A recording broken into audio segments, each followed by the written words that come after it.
Stories that stay. Uttar Pradesh के एक पुराने कस्बे जसवंतगढ़ में एक टूटी फूटी हवेली थी जिसे लोग अब भूतिया हवेली कहते थे।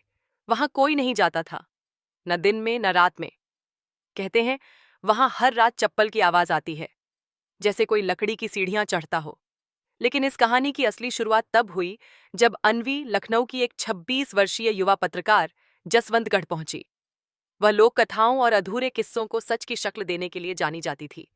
उसकी नजर इस हवेली की कहानी पर पड़ी। हवेली की चप्पल की आवाज। लोगों से पूछा तो सबने मना किया, मत जाना बिटिया, बहुत मनहूस जगह है। अनवी मुस्कुराई, सच में डर नहीं होता, सिर्फ उसे छिपाने की कोशिश होती है। अनवी ने उस रात हवेली में रहने की ठानी। कैमरा, टॉर्च और एक पुरानी डायरी लेकर वह हवेली के अंदर चली गई। जगह जगह जाले, लकड़ी की चटकती आवाजें और छत से टपकता पानी। डर का माहौल तैयार था। रात के ठीक 12 बजे उसने सुनी लकड़ी की चप्पल की आवाज। टक टक टक, सीढ़ियों से आती हुई आवाज। लेकिन कोई दिखता नहीं।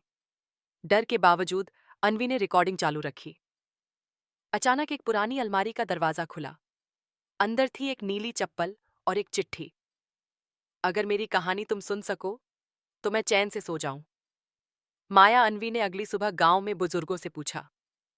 कुछ ने चुप्पी साध ली, पर एक वृद्धा, श्यामा चाची, ने आंखें नम कर दीं। माया माया बहुत भली थी। उस हवेली में नौकरानी बनकर आई थी, मगर दिल से वो हवेली की बेटी बन गई। मालिक के बेटे से उसे प्यार हुआ, पर जात पात और इज्जत के नाम पर उसकी आवाज दबा दी गई। अनवी ने पूछा, फिर क्या हुआ चाची? एक रात माया को हवेली से बाहर निकाल दिया गया। उसके पास सिर्फ वो चप्पलें थीं। कहते हैं वह सीढ़ियों से उतरते वक्त गिर गई और कभी नहीं लौटी। अनवी ने सोचा, उसकी आत्मा हर रात उस पल को दोहराती है जब वो हवेली से निकाली गई थी। वह आवाज उसका विद्रोह है, उसकी अधूरी मोहब्बत की पुकार है। वह फिर से हवेली गई और इस बार माया की चिट्ठी को हाथ में लेकर बोली, मैं तुम्हारी कहानी सुनने आई हूं माया, मैं तुम्हें भूलने नहीं दूंगी। अचानक हवेली की हवा भारी हो गई और वही चप्पल की आवाज फिर से आई। लेकिन इस बार आवाज धीरे धीरे दूर जाती चली गई, जैसे किसी ने आखिरी बार सीढ़ियां उतर ली हों। अनवी ने अपने अखबार में एक कॉलम लिखा, माया, वो चप्पलें जो कभी रुकी नहीं। लोगों ने पढ़ा, रोए और चौंके। हवेली अब डर का नहीं, सम्मान और प्रेम के बलिदान का प्रतीक बन गई।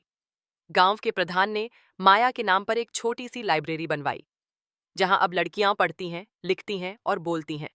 और सबसे ऊपर दीवार पर एक फ्रेम में चप्पल की तस्वीर के नीचे लिखा है, जब आवाज दबा दी जाती है वो चप्पल बनकर लौटती है और तब तक चलती है जब तक कोई उसे सुन न ले। Please like, share, and subscribe our channel for more interesting stories.